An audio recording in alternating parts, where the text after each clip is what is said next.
Assalamualaikum warahmatullahi wabarakatuh. Bagaimana kabarnya anak-anak? Ketemu lagi sama Ibu Eva Septian di pelajaran SKI. Kali ini kita akan mempelajari Wali Songo yang kelima, yaitu Sunan Derajat. Pertama-tama Ibu akan sampaikan dulu tujuan pembelajaran. Peserta didik mampu menganalisis biografi dan peran Sunan Derajat dalam perkembangan Islam di Indonesia. Untuk P5, peserta didik dapat meneladani sikap positif dalam pribadi Sunan Derajat. Untuk mengingatkan, Wali Songo yang berarti 9 wali adalah tokoh Islam yang dihormati di Indonesia, khususnya di Pulau Jawa. Mari anak-anak kita simak dan pahami paparan materi berikut. Ayah Sunan Derajat juga seorang anggota Wali Songo, yaitu Sunan Ampel. Sedangkan sang ibu adalah Nyai Ageng Manila. Sunan Derajat merupakan putra termuda dari Sunan Ampel dan Nyai Ageng Manila dan juga adalah adik dari Raden Magdum Ibrahim alias Sunan Bonang. Sunan Derajat lahir di Ampel Denta, Surabaya pada tahun 1470 Masehi dengan nama Raden Qasim. Beliau juga memiliki gelar yaitu Raden Syarifiuddin. Sunan Derajat adalah salah satu sunan yang memiliki banyak nama dan julukan. Di antaranya adalah Raden Imam, Maulana Hashim, Raden Mahmud, Raden Qasim yang merupakan nama asli dari Sunan Derajat, lalu Sunan Mayang Madu, Pangeran Kadrajat yang didapat karena beliau tinggal di Kadrajat, dan gelar beliau yaitu Raden Syarifuddin. Sunan Derajat belajar ilmu agama kepada sang ayah langsung yaitu Sunan Ampel. Beliau juga menjadi salah satu santri di pesantren Ampel Denta milik sang ayah. Seperti sang kakak yaitu Sunan Bonang, Sunan Derajat juga belajar tentang sastra dan kebudayaan Jawa dari sang ibu. Sunan Derajat pun sangat pandai dalam menggubah berbagai jenis tembang macapat, tangkur yang berisi tentang pesan-pesan Islam. Setelah beranjak remaja, Sunan Ampel mengirim Sunan Derajat ke Cirebon untuk belajar agama kepada Sunan Gunung Jati.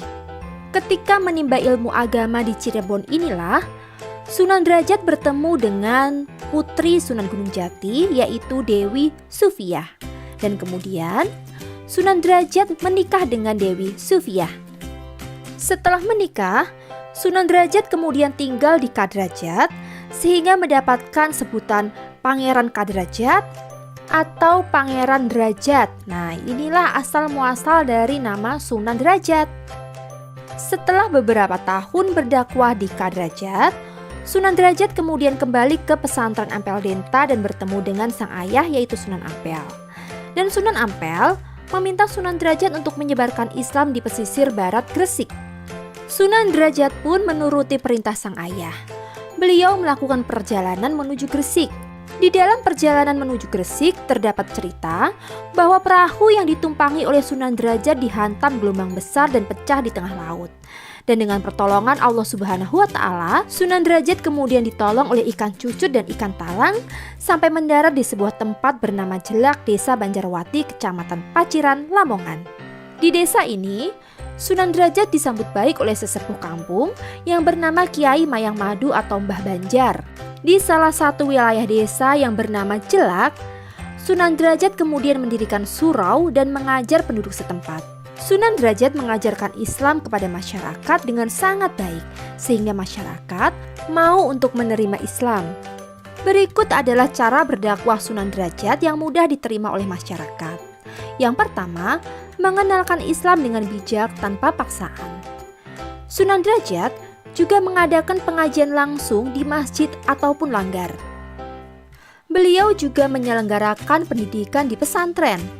Lalu, Sunan Derajat juga memberikan fatwa atau petuah dalam menyelesaikan suatu masalah. Yang kelima, dalam berdakwah, Sunan Derajat juga memanfaatkan kesenian tradisional.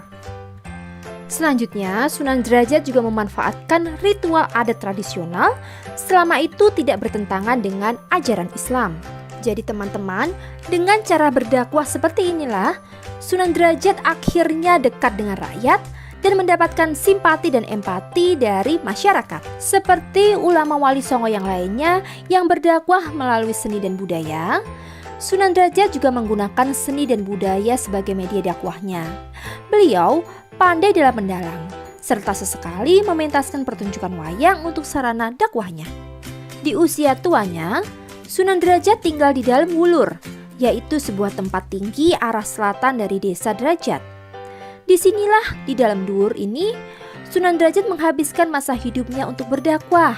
Terdapat sejumlah peninggalan dari Sunan Derajat yang masih disimpan sampai dengan saat ini, seperti seperangkat alat gamelan yang disebut dengan singo mengkok, serta benda-benda seni yang lain. Sunan Derajat juga mahir dalam menggubah sejumlah tembang. Tembang terkenal yang digubahnya diantaranya adalah tembang Tengah Macapat Pangkur untuk menyampaikan ajaran falsafah kehidupan kepada masyarakat. Sunan Derajat wafat pada sekitar tahun 1522 Masehi dan dimakamkan di desa Derajat, Paciran, Lamongan, Jawa Timur. Teman-teman, Sunan Derajat memiliki peran yang sangat penting di daerah Jawa dalam mengembangkan Islam. Berikut adalah peran penting Sunan Derajat dalam perkembangan Islam di Indonesia. Yang pertama, meningkatkan kesejahteraan masyarakat. Sunan Derajat sangat dekat dengan rakyat. Ia memiliki jiwa sosial yang tinggi dan mengutamakan kesejahteraan penduduk. Dan ia pun sangat peduli terhadap fakir miskin. Sunan Derajat mengajarkan ilmu agama kepada masyarakat dengan kalimat yang sangat mudah untuk dipahami. Beliau juga turun langsung ke masyarakat dan mengajarkan banyak hal kepada masyarakat, antara lain tentang cara membangun rumah. Bukti kepedulian Sunan Derajat terhadap masyarakat tampak jelas. Beliau membuat alat-alat untuk memikul orang seperti tandu atau joli dan lain sebagainya yang dapat dipergunakan untuk menolong masyarakat. Peran Sunan Derajat yang kedua adalah menanamkan pendidikan akhlak. Sunan Derajat berdakwah dengan pepali pitu atau 7 dasar ajaran. Yang pertama, membangun resep tiasing sesomo, artinya adalah kita selalu membuat senang hati orang lain. Kedua, jroning suko kudu eling lan waspodo, artinya dalam suasana gembira hendaknya tetap ingat Tuhan dan selalu waspada. Ketiga, laksitaning subroto tan nyipto marang pringgo bayaning lampah, artinya dalam upaya mencapai cita-cita luhur jangan menghiraukan halangan dan rintangan. Keempat, meper hardaning pancandriyo, atau artinya senantiasa berjuang menekan gejolak nafsu-nafsu indrawi. Kelima, heneng hening henung, artinya dalam diam akan tercapai keheningan dan di dalam hening akan mencapai jalan kebebasan mulia. Keenam, mulya guna pancawaktu, artinya pencapaian kemuliaan lahir batin dicapai dengan menjalani sholat 5 waktu. Dan yang ketujuh, menehono teken marang wong kang wuto, menehono marang wong kang luwe, menehono busono marang wong kang wudo, dan menehono pangiyup marang wong kang kaudanan. Teman-teman, pokok ajaran yang ke-7 ini disebut sebagai 4 pokok ajaran Sunan Derajat. Yang pertama, berikan tongkat kepada yang buta, berikan makan pada yang kelaparan, berikan pakaian bagi yang tidak berpakaian, dan keempat, berikan payung pada yang kehujanan. Teman-teman, Sunan Derajat telah memberikan kita keteladanan. Berikut adalah keteladanan atau sikap positif yang dapat kita contoh dari pribadi Sunan Derajat. Yang pertama, Sunan Derajat adalah seseorang yang merakyat dan peduli terhadap fakir miskin. Fakir miskin adalah orang-orang yang sangat mendapatkan perhatian beliau, dan mereka sangat diperhatikan juga kesejahteraannya. Yang kedua, Sunan Derajat adalah seniman yang mendidik. Seni dijadikan media dakwah untuk menyampaikan ajaran Islam yang sangat mudah diterima oleh masyarakat.